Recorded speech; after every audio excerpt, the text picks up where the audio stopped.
행안부 장관님, 아니, 법무부 장관님, 왜 검찰의 AI 기반 불법 촬영물 탐지 시스템이 작동하지 않았습니까? 의원이 그거 경찰에 신고했던 것 아닌가요? 검찰에 신고한 게 아닌데요, 제가 알기로. 아니, AI 기반 불법 촬영물 탐지 시스템이 작동을 왜 안 했냐? 그게 무슨 말씀이시는 거겠어요? 경찰이 신고하면 검찰에 빨리 알려서 AI로 빨리 촬영물 탐지하라고 막대한 국민 세금이 들어갔는데 그렇게 말씀을 하시다니. 검찰에 신고해야만 작동이 된다면. 무슨 말씀인지 그리고 이해가 잘 안 가요.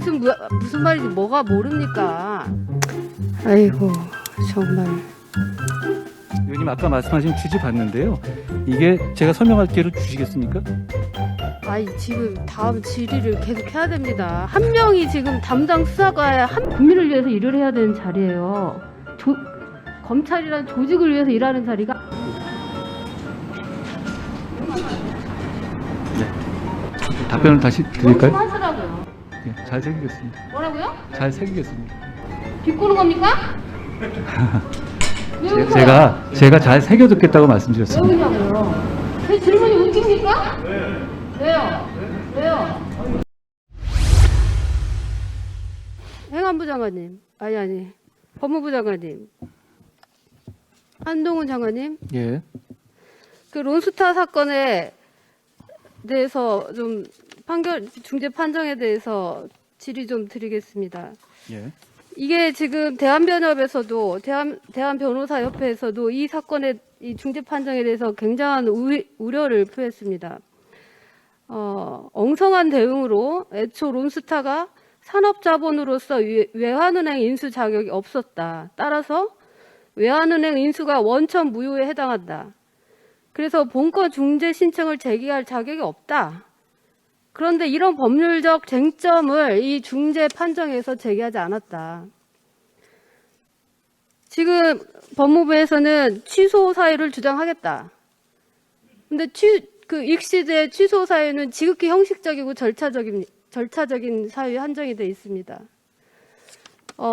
이 중재 판정을 하는 동안 수백억의 소송 비용이 나갔고 지연 이자만도 185억이 나갔습니다. 이 취소 신청도 아마 그 정도의 소송 비용이 나갈 걸로 알고 있습니다.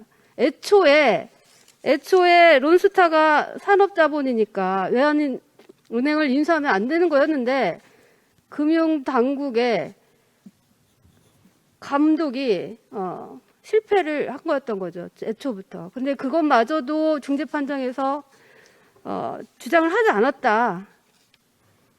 하실 말씀 있습니까? 먼저 2003년에 노무현 정부가 이걸 산업자본으로 보지 않았던 부분에서 출발한 것이고요. 그리고 그 이후에 이것을 2012년부터 이게 중재를 하는 과정에서는 이 부분을 주장하게 되면 나머지 주장하고가 서로 충돌되는 부분이 생겼기 때문에 전략적으로 하지 않았던 것으로 저는 파악하고 있고요. 그리고 말씀하신 것처럼 취소 신청을 하는 데 있어서 뭐 수백억이 지금처럼 든다고 말씀하셨는데 그건 사실이 당연히 아닙니다. 그렇기 때문에 지금 중재 판정이 나온 것에서 취소 신청을 했었을 경우에 어느 정도의 확률이 저희는 있다고 보고 있고요. 충실히 대응해서 조금이라도 혈세를 아끼기 위해서 노력하겠습니다. 론스타가 산업자본으로서 인수 자격이 없었다는 부분에 대해서는 그 부분에 대해서 주장하지 않았다는 거에 대해서 해명이 지금 아직도 안 되고. 제가 말씀드려보겠습니다. 그다음에 잠깐만요. 그리고 어떻게 하든지 간에 혈세가 조금이라도 줄어들 수 있도록 노력을 해주셔야 됩니다. 정확하게 다투셔야 되는데 실질적인 사유로 다툴 수 있는지 그거에 대해서 제가 지금 의구심을 갖고 질문을 드리는 겁니다. 예. 위원님, 그 중재 판정에서는 론스타하고 저희 대한민국 정부 자체하고 다투는 겁니다. 그러니까 대한민국 정부에서 인정하는 부분이 과오가 있었다라는 것을 노출하는 것이 전략적으로 도움이 되지 않는 면이 있습니다. 그렇기 때문에 여기까지 왔던 것이고요. 그 전략은 결국은 주요했다고 봅니다. 왜냐하면 나머지 부분은 다 아닙니다. 이기고. 그거는 잠깐. 그거는 지금 그 한동훈 장관님의 일방적인 논리고 아니 그렇지 않습니다. 자격이 없다라는 걸 지금 얘기를 했어야만 된다는 겁니다. 자격이 없다고 했는데 한국 정부가 자격이 있다고 얘기했지 않습니까? 다른 사건 다음 질문할 거니까 그거는 나중에 알아서 국민들께 설득하세요. 그 엠번방 사건이 있었죠. 조주빈 사건이 있었는데 대검찰청 과학수사부에서 2019년 7월부터 1억 9,200만 원을 들여서 AI 기반 불법 촬영물 탐지 시스템을 개발했습니다. 그리고 올해도 3억 5천만 원을 시스템 고도화 사업으로 편성을 했습니다. 그런데 최근에 언론을 통해서 제2의 엠번방 사건이 발생했습니다. 1분에 80개가 넘는 메시지로 10시간 이상 협박해서 착취물을 유포하는 더욱 악랄하고 집요한 사건이 터졌어요. 피해 여성 중 한 명이 올해 1월 초에 최초 신고를 했는데 검찰의 AI 기반 불법 촬영물 탐지 시스템이 작동하지 않았고 피해자의 착취물은 무려 5천여 명의 사람들이 공유하거나 본 것으로 추정이 되고 있습니다. 왜 검찰의 AI 기반 불법 촬영물 탐지 시스템이 작동하지 않았습니까? 의원이 그거 경찰에 신고했던 것 아닌가요? 검찰에 신고한 게 아닌데요, 제가 알기로는. 아니 AI 기반 불법 촬영물 탐지 시스템이 작동을 왜 안 했냐고요. 그 무슨 말씀이신지 모르겠습니다. 피해자가 경찰에 신고했던 것으로 저는 알고 있습니다. 아니 경찰에 신고하면 검찰은 전혀 움직이지 않습니까? 경찰이 신고하면 검찰에 빨리 알려서 AI로 빨리 촬영물 탐지하라고 막대한 국민 세금이 들어갔는데 그렇게 말씀을 하시다니. 아니요, 경찰에 피해자가 신고하지 않았습니까? 그러면서 수사 진행되는 것인데 그러면 그것이 AI로 그러면 탐지하는 건 검찰에 신고하라고 해줘야 되는 거 아니에요? 만약에 정말로 이 시스템이 검찰에 신고해야만 작동이 된다면. 제가 무슨 말씀인지 그리고 이해가 안 갑니다. 무슨 말인지 뭐가 모릅니까? 아니, 경찰에 피해자가 신고를 했지 그다음에 않습니까?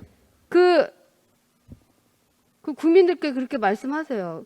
경찰의 수사에서 검찰 AI 시스템이 작동 안 됐습니다, 여러분. 아니요, 그게 아니라 네? 피해자가 신고를 한 것인데 거기서 AI로 뭐 감지할 게 뭐가 있습니까? 그럼 AI 불법 촬영물 탐지 시스템이 왜 있는 겁니까? 그게 뭔지는 알고 있어요, 그럼? 위원님, 사건화하는 것 자체가 이제 그거 문제가 되는 것인데요. 피해자가 직접 신고를 했기 때문에 경찰에 수사가 진행됐던 것으로 알고 있습니다. 아이고, 정말. 시스템이 작동을 하지 않았다고 우리가 알고 있습니다. 그러면 작동한 결과물을 우리 의원실로 내세요. 그리고 사이버 수사과에서 이 수사관이 몇 명이 담당하는지 알고 있습니까? 위원님, 아까 말씀하신 취지 봤는데요. 이게 제가 설명할 기회를 주시겠습니까? 아이, 지금 다음 질의를 계속 해야 됩니다. 한 명이 지금 담당 수사과에 한 명이 지금 이 업무를 다른 업무하고 더군다나 병행을 하면서 하고 있다고 합니다. 그러니까 이 시스템을 점검을 하시고 수사관을 늘려주세요. 예? 지금 변명이 중요한 게 아니라 다음에 이런 사건이 또 터지면 안 되지 않습니까? 사전에 미연에 방지를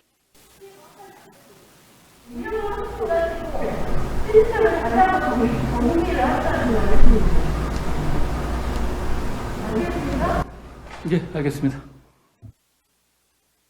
네, 이수진 의원님 수고하셨습니다.